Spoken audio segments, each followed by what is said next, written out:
Mais alors, il y a deux questions qui m'ont semblé importantes, mais les autres aussi, mais bon, celle que je retiens. C'est la compétition. C'est vrai que, et là je rejoins ce qui a été dit, les passions tristes, l'envie, la jalousie naissent des biens qu'on est mis. Quand on aime, dit Platon, la gloire et l'argent, forcément on trouve que les autres en ont trop et soit pas aussi. Vous voyez ce que je veux dire? Quand on a le sens de la justice, on est heureux que d'autres aiment la justice. Exemple, Lincoln, qui n'a pas travaillé pour lui quand il a essayé de tout faire pour abolir l'esclavage. Il avait cette générosité, faisant qu'il se mettait aussi à la place des esclavagistes, vous comprenez. De même, voilà, le discours de Badinter, je trouve quand on l'écoute, ce discours de 81, quand il dit « je traduis en mon âme et conscience ce qui est chez vous, ce que vous pourriez penser », c'est pas lui qui se met en avant. Donc il y a vraiment l'amour des biens, aimer la justice, avoir la passion de la justice, c'est aimer que d'autres s'en emparent.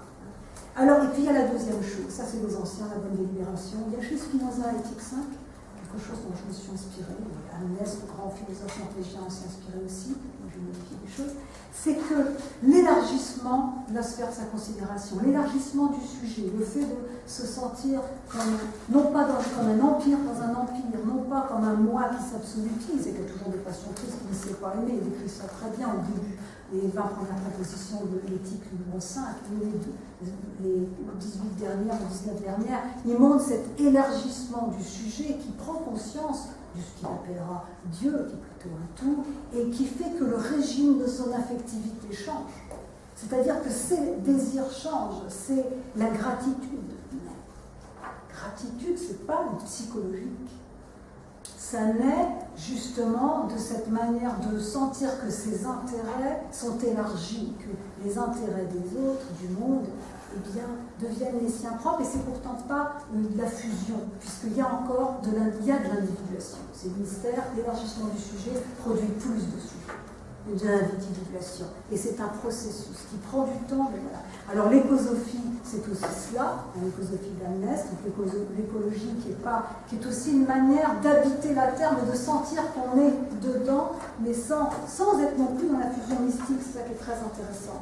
Et moi j'ai essayé de travailler justement l'éthique, c'est pas seulement des principes, c'est évidemment pas des injonctions, il faut, bien sûr qu'il faut des principes du consentement éclairé, qui jalonnent, qui orientent nos pratiques, hein, surtout pour ne pas faire du mal dans l'éthique, c'est ça. Mais surtout quels traits moraux et pas seulement quelles dispositions acquises.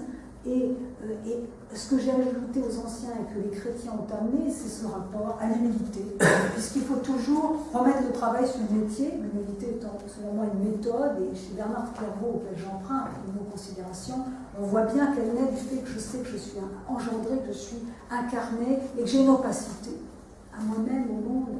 Et que sûrement, il y a aussi cet orgueil, cette poutre dans l'œil qui m'empêche de voir les choses, et donc du coup, comparé à un breuvage amer, hein, l'éviter, les seuls capables justement d'avoir une douceur envers soi, envers autrui, ce qu'il appelle la charité. Mais il y a aussi, évidemment, ça nettoie le terrain, mais l'idée, la considération, ce n'est pas une vertu, c'est l'attitude globale permettant l'éclosion des vertus, car le grand problème d'Aristote, du grand Aristote, il parle de 13 vertus morales, 13 vertus, 5 vertus intellectuelles, c'est qu'il dit que les vertus ont tout un rapport avec le juste milieu, sauf qu'il ne dit pas comment on devient vertueux, prudent, sauf en regardant des hommes prudents, bon, le jour il n'y en a pas beaucoup, hein, mais en plus, en s'apprenant, en apprenant, il y a du plaisir à faire des actions prudentes, bon.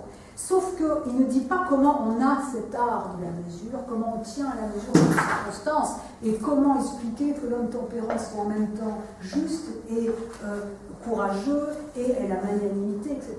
Et Bernard de Clairvaux pose cette question au livre 1, et montre que la prudence ne suffit pas, et il articule le plan éthique, l'art de la mesure, à un plan que, faute de nous, on appelle spirituel, qui est l'expérience de l'incommensurable, ce que j'appelle moi incommensurable, lui, il parle de Dieu. Seul le rapport à Dieu permet de revenir au monde en connaissant sa place, en ayant discernement intérieur et en pôle, et en essayant de revenir au monde sans le dominer et en effaçant la toute-puissance et démesure, les termes qu'on trouve chez lui.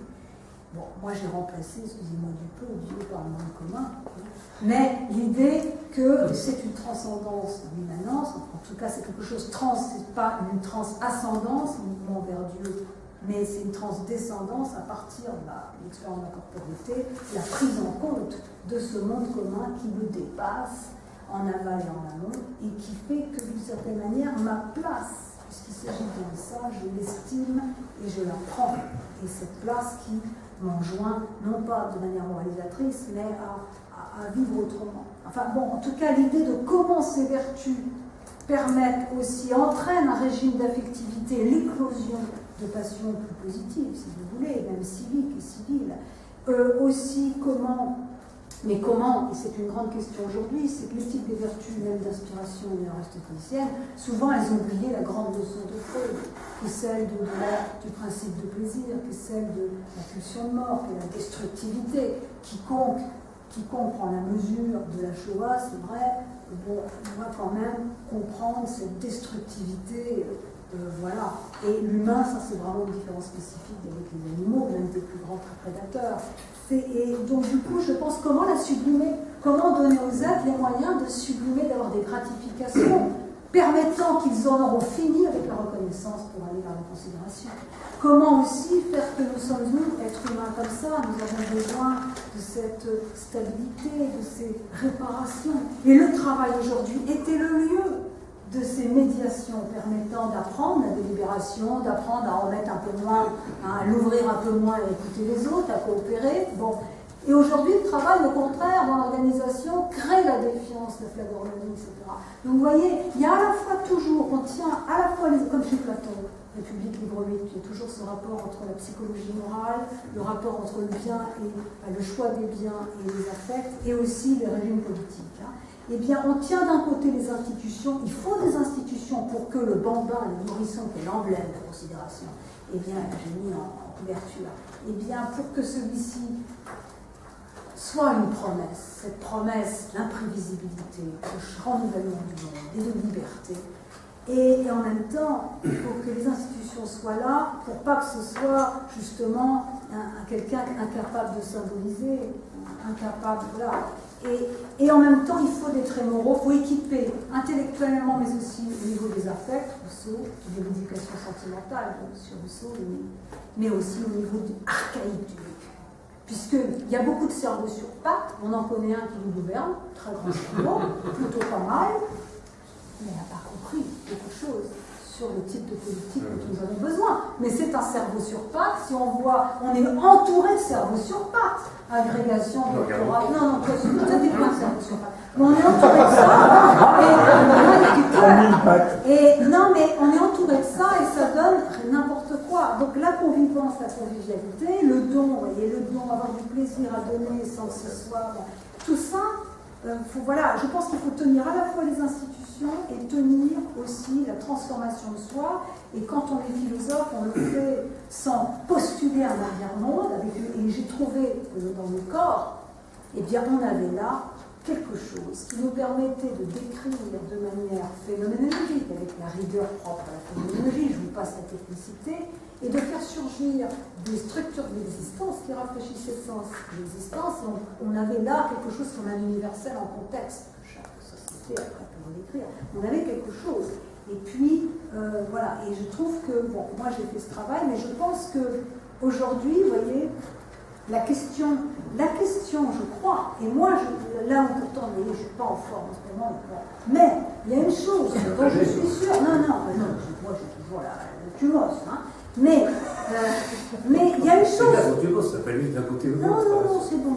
Mais il y a une chose dont je suis sûre, malgré tout ce qui nous entoure et qui est déprimant, c'est ce que j'appelle l'âge du vivant gagnera. C'est-à-dire ce lien entre la finitude, la réconciliation avec la finitude, la vulnérabilité, et le fait de vouloir promouvoir un rapport aux autres, humains et non humains, qui ne soit pas de domination, où j'écrase le truc pour exister, je pense que c'est ça qui travaille l'écologie. Et c'est ça qui travaille ma super grande passion, à savoir la cause animale, qui est le levier de la protestation contre un modèle de développement essoufflé, contre-productif et déshumanisant, et le chapitre essentiel, la reconstruction d'un autre monde.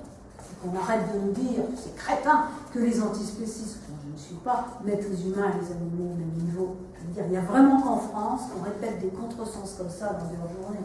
Donc je voulais, mais en tout cas, il y a un mouvement, c'est pour ça que nous sommes, je crois, à la croisée des chemins. Il y a des forces de la destruction très puissantes, on en a des figures, mais il y a en même temps un âge qui se prépare, dont nous avons des signes avant-coureurs, le désir de se réapproprier sa vie en mangeant autrement, en vivant autrement, en aimant autrement.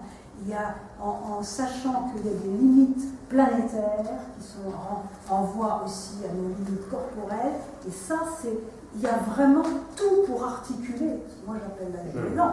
Alors après, il y a les lobbies, il y a les cerveaux sur pattes qui nous gouvernent, il va falloir, comme ils n'obéissent à rien, sauf à un intérêt bien compris, pas celui de Spinoza, il va falloir faire entendre sa voix et s'organiser en tant que public. Puisque moi, finalement, je pense qu'on leverait 65 millions de personnes contre la chasse à courre, contre le broyage des poussins, même des gens qui continuent de manger de la viande, sur la question de l'agroécologie, on n'y arrive pas. C'est ça qu'il faut se poser. À mon avis, on prend n'importe quel quidam, on lui parle 100 minutes, il est convivialiste. Et en même temps, il ne vivra pas après comme un convivialiste, et il ne fera pas autant de choses. Chacun d'entre nous doit convertir 50 quidam. Voilà. Donc voilà. Je n'ai pas répondu, je n'ai pas pu répondre à vos questions, mais ce que je veux dire, c'est en fait tout ce qu'on a dit. Bon, les uns et les autres travaillent, il y a plein de jeunes qui travaillent de direction extrêmement intéressante, plus que ceux qu'on voit sans arrêt à la télé qui font mieux de fermer leur bouche, mais je pense qu'un mouvement se décide, il faut être à la fois l'accompagner et efficace. Et en France, on n'est pas efficace. On n'est pas efficace parce que c'est chacun ignore quelle est sa place, parle de tout. On verrait un juriste qui fera le philosophe, un philosophe qui jouera l'économiste, non, ça c'est trop dur. Mais bon, voilà. Et on ne sait pas travailler ensemble. Et moi, je pense qu'il y a un, je finirai par ça. Il y a un politique que j'aime beaucoup qui s'appelle Diego Orbeta, qui parle de machisme discursif en parlant des traits qui fait qu'on n'a pas une culture analytique vouée à la réflexion, à l'argument, à la discussion, mais c'est les tautologues qui arrivent, qui parlent de tout, qui écrasent autrui, qui ne citent que les morts, et puis pas les femmes. Hein.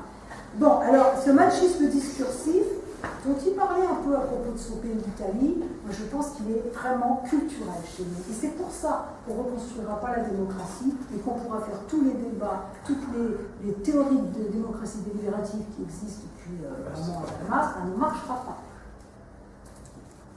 Donc, il faut changer sa culture, il faut vraiment travailler ensemble et se demander pourquoi. Un seul mot de conclusion.